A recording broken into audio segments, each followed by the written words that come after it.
जी देखो, हम लोगों को आज पढ़ना है किसी बिंदु आवेश के कारण वैद्युत क्षेत्र की तीव्रता, ठीक है ना। इससे पहले हम लोग, सुनो जी, इससे पहले हम लोग वैद्युत क्षेत्र की तीव्रता के बारे में पढ़े थे। हल्ला मत करो, अब देखो इधर। इससे पहले हम लोग वैद्युत क्षेत्र की तीव्रता के बारे में पढ़े थे, उसका फॉर्मूला पढ़े थे, सुन रहे हैं, जिसमें हम लोगों ने वैद्युत क्षेत्र की तीव्रता इज इक्वल टू पढ़ा था, ठीक है ना, एफ बाई क्यू नॉट, सुन रहे हैं, एफ बाई क्यू नॉट। इससे पहले वाले हेडिंग में, सुन रहे हो जी, इससे पहले वाले हेडिंग में वैद्युत क्षेत्र की तीव्रता, उसकी दिशा, ठीक है ना, उसका मात्रक, उसकी विमा, इन सब के बारे में हम लोग पढ़े थे, ठीक है ना। जिसमें हम लोग थोड़ा सा इसका रिवीजन कर लेते हैं, फिर यहाँ हम लोग आएंगे, ठीक है ना, क्योंकि अब यहीं से यह शुरू होगा, सुन रहे हो ना, जहां ये खत्म हो रहा है ना, वहीं से ये शुरू होगा, ठीक है ना। अब आगे जितने भी पॉइंट आएंगे वो सब अपने पीछे वाले पॉइंट पर ही आधारित होंगे, समझ में आया ना। तो इसके ठीक पीछे वाले पॉइंट पर थोड़ा सा हम लोग ध्यान दे लेते हैं, उसके बाद इसको हम लोग शुरू करेंगे। देखिए, तो इसमें हम लोगों ने वैद्युत क्षेत्र की तीव्रता में हम लोगों ने क्या पढ़ा था, एक बार देखिए। हम लोग क्या किए थे, वैद्युत क्षेत्र लिए थे। इस वैद्युत क्षेत्र के अंदर ये किसका वैद्युत क्षेत्र था, तो किसी धनावेश का था। इस गोले के अंदर मान लेते कोई धनावेश रखा हुआ है, तो इसके चारों तरफ ये वैद्युत क्षेत्र हुआ इसका।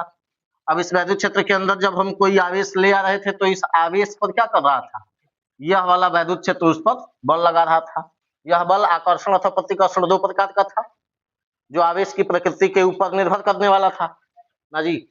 यह बल आकर्षण का होगा कि प्रतिकर्षण का होगा, सुन रहे हैं, यह निर्भर किसके ऊपर करेगा, इसके अंदर प्रवेश करने वाले आवेश की प्रकृति के ऊपर, ठीक है ना। अगर वह प्लस क्यू आवेश हुआ, अगर ये प्रवेश करने वाला आवेश प्लस क्यू आवेश हुआ, तो प्रतिकर्षण होगा, तो वैद्युत क्षेत्र की दिशा और बल की दिशा दोनों एक ही दिशा में हो जाएगी, बताया गया था। अगर माइनस क्यू आवेश हुआ तो वैद्युत क्षेत्र की दिशा तो बाहर की ओर होगी ही, परंतु बल की दिशा अंदर की ओर हो जाएगी। तो बताया था ना, तब विपरीत हो जाता है, वैद्युत क्षेत्र की दिशा एवं बल की दिशा दोनों क्या हो जाती है, विपरीत हो जाती है। इससे पहले वाले क्लास में यही बताया था, ठीक है ना। अब बल कितना होता है, तो अगर प्रवेश करने वाला आवेश मान लेते हैं परीक्षण आवेश क्यू नॉट है अगर, ठीक है ना, तो वैद्युत क्षेत्र द्वारा लगाया गया बल अगर एफ है, इस पर लगने वाला बल कितना है, एफ है, तो इसका मान कितना होता है, एफ बाई क्यू नॉट, बल बटा आवेश, बल बटा आवेश, अर्थात बल के परिमाण को हम लोग आवेश, परीक्षण आवेश से अगर भाग दे देते हैं, तो जो मान आता है उसी को हम लोग क्या कहते हैं, वैद्युत क्षेत्र की तीव्रता। वैद्युत क्षेत्र की तीव्रता क्या थी, एक सदिश राशि थी, इसलिए इसको दर्शाने के लिए हम लोग क्या किए थे, ई के ऊपर तीर लगाए थे, ठीक है ना। बल भी एक सदिश राशि था, परंतु आवेश एक अदिश राशि था, ये सब कुछ उस दिन बताया गया था, ठीक। इसका मात्रक क्या आया था, वैद्युत क्षेत्र का मात्रक, तो न्यूटन प्रति कूलाम, न्यूटन प्रति कूलाम आया था मात्रक, ठीक है ना, समझ रहे हैं। दिशा किधर आई थी, तो उस दिन बताया था आपको कि वैद्युत क्षेत्र की दिशा जो है आवेश पर लगने वाले बल की दिशा के अनुदिश होती है, समझ रहे हैं। धनावेश पर लगने वाले बल की दिशा की क्या होती है, अनुदिश होती है, ठीक है ना। तो बल एफ की दिशा और वैद्युत क्षेत्र ई की दिशा दोनों एक ही दिशा में होती है, ठीक है ना। कब, जब वैद्युत क्षेत्र के अंदर प्रवेश करने वाला आवेश धन आवेश हो तब, अगर ऋण आवेश हुआ तब बदल जाती है, बल की दिशा किधर, और बल की दिशा और वैद्युत क्षेत्र ई की दिशा दोनों एक दूसरे के क्या हो जाते हैं, विपरीत हो जाते हैं, ठीक है ना। ये सब जान चुके हैं। अब हम लोग पढ़ने जा रहे हैं, देखिए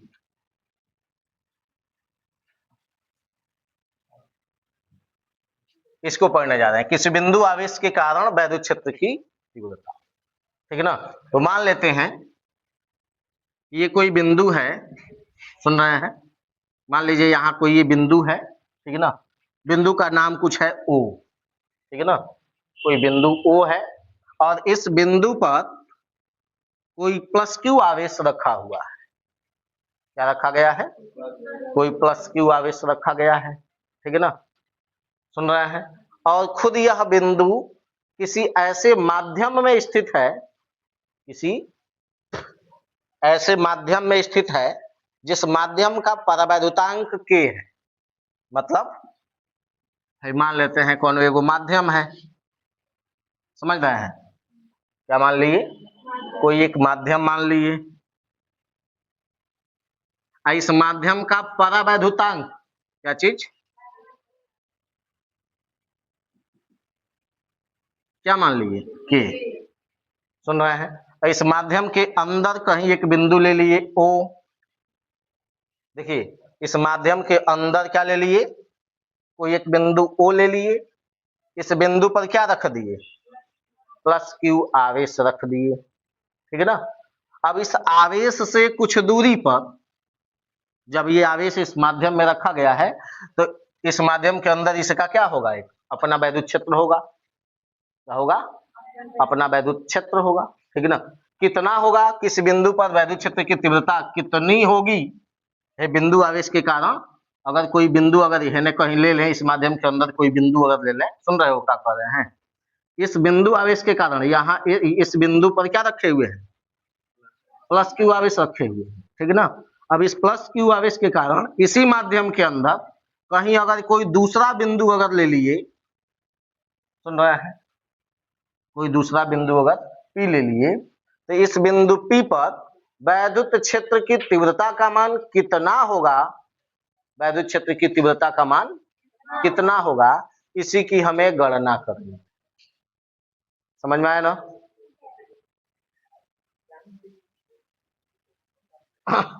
सुनो, आया बात समझ में आई, चित्र समझ में आया, क्या कहना जा रहे हैं, क्या किए हैं, कोई एक माध्यम लिए हैं, एक बार फिर से समझो, कोई एक माध्यम लिए हैं, इस माध्यम के अंदर कोई बिंदु O लिए हैं, इस बिंदु पर क्या रखे हैं, प्लस क्यू आवेश रखे हैं, इस प्लस क्यू मतलब इस बिंदु पर रखे हुए प्लस क्यू आवेश के कारण, ठीक है ना, कुछ दूरी पर एक दूसरा बिंदु लिए हैं, ठीक है ना, इस दूसरे बिंदु पर क्या करना है, हमें वैद्युत क्षेत्र की तीव्रता की गणना करनी है, दूसरा बिंदु पर क्या करना है, वैद्युत क्षेत्र की तीव्रता की गणना, ठीक है ना। तो दूसरे बिंदु की इस बिंदु से दूरी मान लेते हैं कुछ R है, दूसरे बिंदु की दूरी क्या मान लिए, R मान लिए, ठीक है ना। अब इस बिंदु पर कोई एक परीक्षण आवेश Q नट रख लिए, देखो क्या किए, दूसरा वाले बिंदु पर क्या किए, कोई परीक्षण आवेश क्या रख लिए, Q नट, सुन रहे हैं, इस दूसरे बिंदु पर क्या किए हैं, कोई परीक्षण आवेश Q नट रख लिए, ठीक है ना। अब हम लोग अभी जानते हैं एगो फार्मूला कि है परीक्षण आवेश Q नट की प्रकृति सदैव क्या होती है, धनावेशित होती है, और क्या रखे हैं जी, परीक्षण आवेश, ठीक है ना। यह परीक्षण आवेश कहाँ रखा गया है, जिस बिंदु पर हमें वैद्युत क्षेत्र की तीव्रता की गणना करनी है, सुन रहे हो ना, जिस बिंदु पर वैद्युत क्षेत्र की तीव्रता की गणना करनी है, उसी बिंदु पर क्या रखे हुए हैं, परीक्षण आवेश Q नट रखे हुए, ठीक है ना। अब आप जानते हैं कि दो आवेश जब कुछ दूरी पर होते हैं तो उनके बीच में एक बल लगता है, वैद्युत बल, ना जी, उनके बीच में क्या लगता है, एक वैद्युत बल लगता है, सुन रहे हैं। वैद्युत बल का मान कितना होता है, 1/4 pi epsilon not into Q1 Q2 बट्टा R², ना जी, ये ना होता है फार्मूला।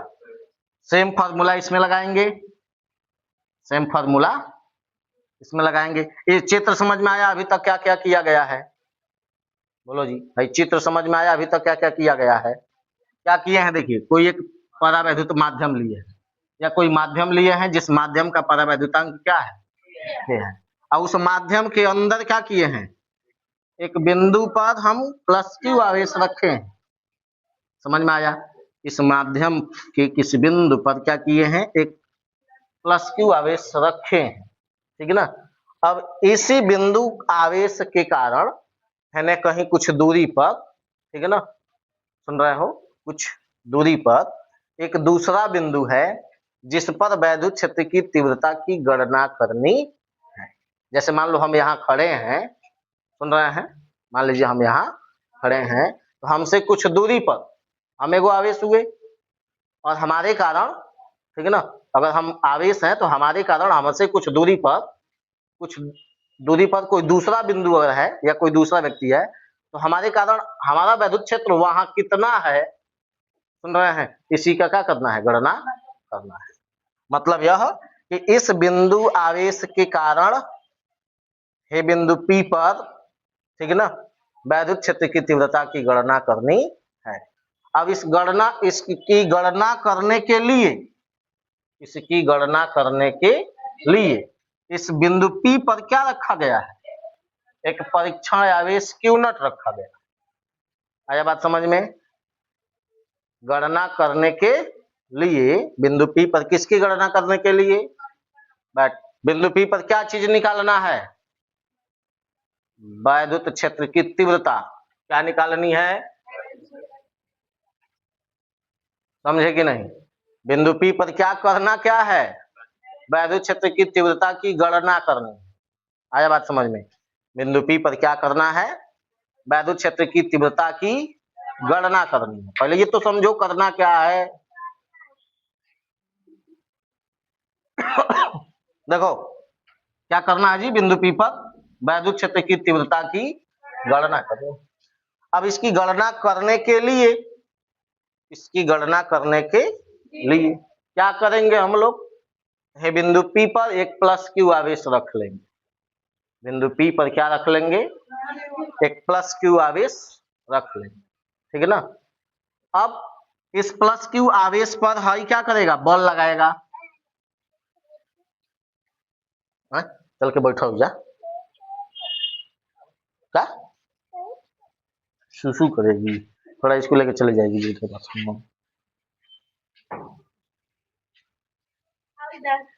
जाओ पैंटो निकाल देना, कर लेगी। देखो इधर आया बात समझ में? क्या करना है, इस बिंदु P पर क्या करना है जी, वैद्युत क्षेत्र की तीव्रता की गणना करना, ठीक है ना। अब इसकी गणना करने के लिए क्या किए हैं, ये बिंदु P पर क्या रख दिए हैं, एक परीक्षण आवेश Q नॉट रख लिए हैं। अब क्या होगा, ये वाला आवेश जो है, हाई वाला आवेश, इस परीक्षण आवेश पर बल लगाएगा। सुन रहे हो, हाई वाला आवेश प्लस Q आवेश इस परीक्षण आवेश Q नॉट पर क्या करेगा, बल लगाएगा। उस बल की दिशा किधर होगी, बल की दिशा किधर होगी, हेने बल इधर होगी कि उधर होगी, उधर होगी। क्यों उधर होगी, दोनों आवेश क्या है, धनात्मक। दोनों आवेश क्या है, धनात्मक। तो जब दोनों आवेश धनात्मक है तो इनके बीच में प्रतिकर्षण बल न होगा। बोलो जी, इनके बीच में कौन सा बल होगा, प्रतिकर्षण बल। तो बल की दिशा उधर हो गई, बल की दिशा उधर हो गई। प्रतिकर्षण होगा तो एक दूसरे से दूर न भागेगा जी, ठीक है ना। तो जब ये वाला उस पर बल लगाएगा तो उस बल की दिशा किधर हो जाएगी, उधर, ठीक है ना।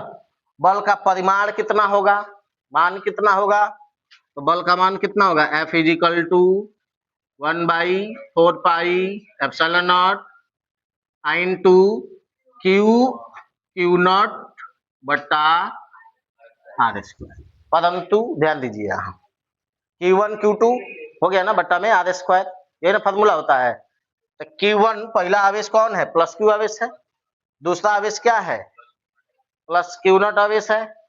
दूसरा आवेश Q नॉट आवेश है ना। तो Q1 Q2 बटा R स्क्वायर ये सूत्र है। लेकिन अब बात आती है कि यह माध्यम, ये जो है भाई पूरा प्रक्रिया हम लोग किसके अंदर कर रहे थे, माध्यम के अंदर। जिस माध्यम का परावैद्युतांक क्या रखे थे हम लोग, तो आप जानते हैं कि जब कोई भी आवेश, मतलब जब दोनों आवेश परावैद्युत माध्यम के अंदर होते हैं तो भाई निर्वात की वैद्युतशीलता के साथ साथ माध्यम का परावैद्युतांक के भी शामिल हो जाता है। अजी इसे ठीक पहले वाले पढ़े हो ना यहाँ, ठीक। अब भाई फार्मूला बदल गया उस रूप में, मतलब है माध्यम के अंदर परावैद्युतांक आ गया ना इसमें। अब देखो ये तो हुआ किसका मान, वैद्युत क्षेत्र, किसका मान, बल का मान, किसका मान। अब हमें इसी बिंदु पर अगर वैद्युत क्षेत्र की तीव्रता की गणना करनी है तो वैद्युत क्षेत्र की तीव्रता के लिए क्या किया जाता है, E is equal to F/Q not, ये ना फॉर्मूला है। बोलो जी, इस सूत्र का प्रयोग अगर हम करेंगे तो एफ का मान क्या हो जाएगा बोलिए, 1/4πε0 के इंटू क्यू नॉट बट्टा आर स्क्वायर बट्टा में क्यू नॉट। अब भाई क्यू नॉट से क्यू नॉट कट गया, क्या होगा, क्यू नॉट से क्यू नॉट कट जाएगा। अब बचा क्या, 1/4πε0 इंटू के और साथ में यहाँ क्यू बचा हुआ है, नीचे आर स्क्वायर बचा हुआ है। समझ में आया, यही क्या हो गया, वैद्युत क्षेत्र ई का मान हो गया। यही जो बचा है यही किसका मान है, वैद्युत क्षेत्र ई का मान। अगर यह दोनों आवेश, अगर ये दोनों आवेश इस माध्यम में न होकर, ठीक है ना, निर्वात अथवा वायु में होते, कहाँ होते, निर्वात अथवा वायु में होते, ठीक है ना, तो इसके लिए के का मान जो होता है 1 हो जाता है। निर्वात अथवा वायु के लिए के का मान कितना हो जाता है, 1। तो केवल क्या बच जाएगा, 1/4πε/2 सुन रहे हैं, केवल यही बच जाएगा 1/4πε/2 केवल यही ई का मान बच जाएगा। समझ में आया है, बोलो जी भाई, फॉर्मूला समझ में आया क्या क्या किया जा रहा है। इस चित्र में हम क्या किए हैं, कोई एक ऐसा माध्यम लिए हैं जिसका परावैद्युतांक क्या है, ठीक है ना, जिसके अंदर किसी बिंदु O पर क्या रखे हैं, एक प्लस क्यू आवेश रखे हैं। इस प्लस क्यू आवेश से कुछ दूरी पर एक बिंदु P है, जिस बिंदु पर क्या करना है, वैद्युत क्षेत्र E की तीव्रता की गणना करनी है। ढंग से सुनो, देखो यही चीज हम कई बार बोल दिए ना जी, अभी भी समझ में आया है कि नहीं, है चित्र अभी भी समझ में आया। इस चित्र में क्या किया गया है, कोई एक माध्यम लिया गया है, हाई चतुर्भुज जो बनाए है ना, ये क्या किए हैं, कोई एक माध्यम लिए हुए, माध्यम मतलब समझ रहे हो, कांच चाहे तेल या कोई दूसरा चीज ऐसे लिए हुए हैं, जिसके अंदर क्या किए हैं, एक बिंदु है और इस बिंदु से कुछ दूरी पर, ठीक है ना, इसके कारण इस बिंदु पर प्लस क्यू आवेश रखा गया है और इस बिंदु से कुछ दूरी पर इस प्लस क्यू आवेश के कारण कितना वैद्युत क्षेत्र उत्पन्न हो रहा है, सुन रहे हैं, कितना वैद्युत क्षेत्र उत्पन्न हो रहा है, इसी का मान ज्ञात करना, ठीक है ना जी, आया बात समझ में, बोलो जी समझ गए। अब इसकी गणना करने के लिए क्या किया गया है, बिंदुआ पर एगो परीक्षण आवेश क्यू नॉट रख दिया गया, सब स्टेप बाय स्टेप है। वैद्युत क्षेत्र की तीव्रता की गणना करने के लिए क्या किया गया है, बिंदु P पर एक परीक्षण आवेश क्यू नॉट रख दिया गया है। जब बिंदु P पर परीक्षण आवेश क्यू नॉट रख देंगे तो हई क्या करेगा, अब चूंकि ये वाला परीक्षण आवेश इसके वैद्युत क्षेत्र के अंदर हो गया, हाँ जी, हई वाला हई परीक्षण आवेश क्यू नॉट क्या हो गया, इसके वैद्युत क्षेत्र के अंदर, तो ये क्या करेगा, हई वाला आवेश वही पर बल लगाएगा। जब बल लगाएगा तो बल की दिशा किधर हो जाएगी, बाहर की तरफ, हाँ जी, बल की दिशा किधर हो जाएगी, बाहर की तरफ, ठीक है ना। बल का मान कितना होगा, बल का मान इतना होगा, ठीक। अब जब बल मिल गया तो हाई फॉर्मूला हम लोग पहले से पढ़े हुए हैं, इस बिंदु पर वैद्युत क्षेत्र की तीव्रता ई का मान F/Q0, ठीक है ना, F/Q0, F का मान मिल चुका है, F का मान रख दिए, Q0 से Q0 कट गया, तो जो बचा वही क्या हो गया, वैद्युत क्षेत्र का मान हो गया। आया समझ में, बोलो जी समझे।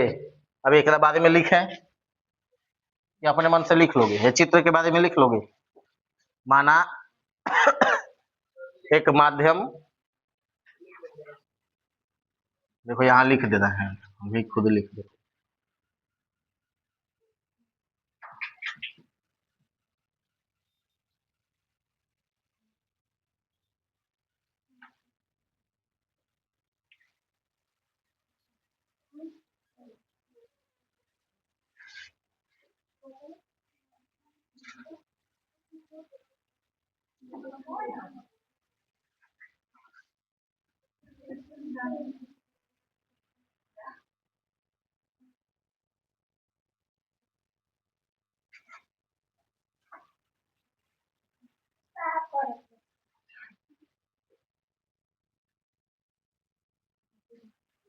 तो बैठो जा, चलो का भूल गया, दे दो, उठा लो जा। देखो जी, जिसका परावैद्युतांक के है, समझे, इस माध्यम के बिंदु U पर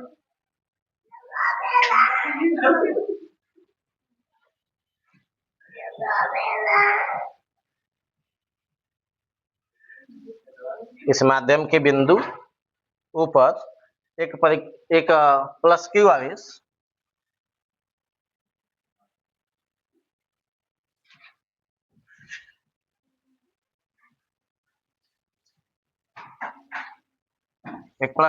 रखा गया है, ठीक है ना, जिससे कुछ दूरी पर, जिससे स्मॉल r दूरी पर, जिससे स्मॉल r दूरी पर क्या है, एक बिंदु P है, जिस पर वैद्युत क्षेत्र की तीव्रता की गणना करनी है। समझ में आया? इसी बिंदु पर ना वैद्युत क्षेत्र की तीव्रता की गणना करनी है P पर, ठीक है ना। अब इसके लिए क्या किए, इसके लिए माना कि बिंदु P पर एक धन परीक्षण आवेश Q नॉट रखा गया है, ठीक है ना। आगे लिखते हैं, इसके लिए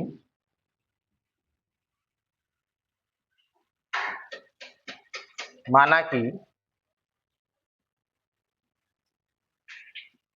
बिंदु P पर एक धन परीक्षण आवेश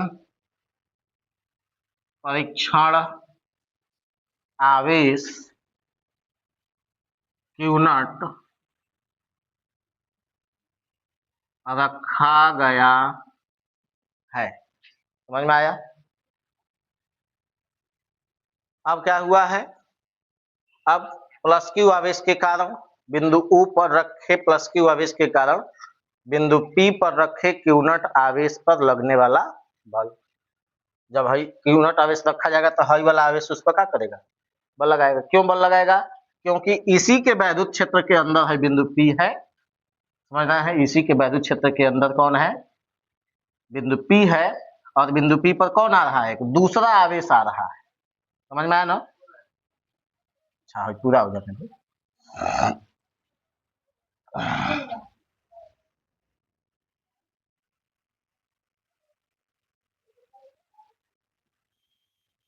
बिंदु O पर रखे प्लस क्यू आवेश के कारण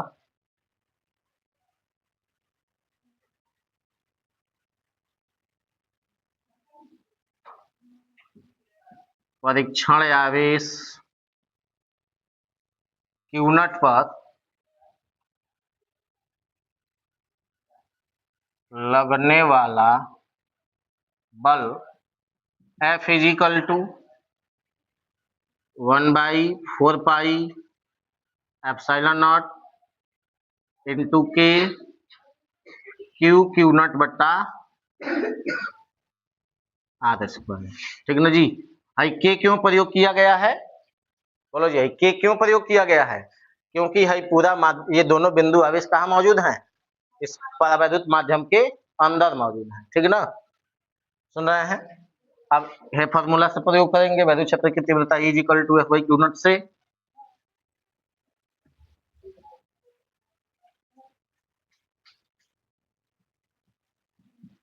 वैद्युत क्षेत्र की तीव्रता is equal to F by Q not से में मान रख लिया गया है। देखो इसी में F का मान है रखा गया है, F का मान रखने पर Q नॉट से Q नॉट कटा हुआ है, ये फाइनली बचा हुआ है। अब नीचे यदि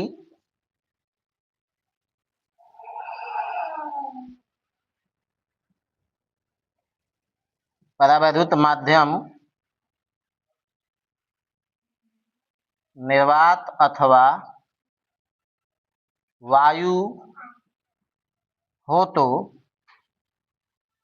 के बराबर 1 हो जाता है, समझना है। तो इस स्थिति में एफ का मान कितना हो जाता है, यानी ई का मान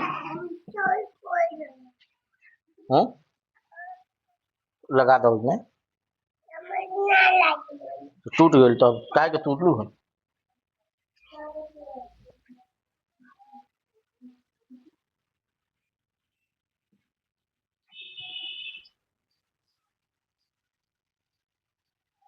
देखो जी, फाइनली यही सूत्र बचता है, ठीक है ना।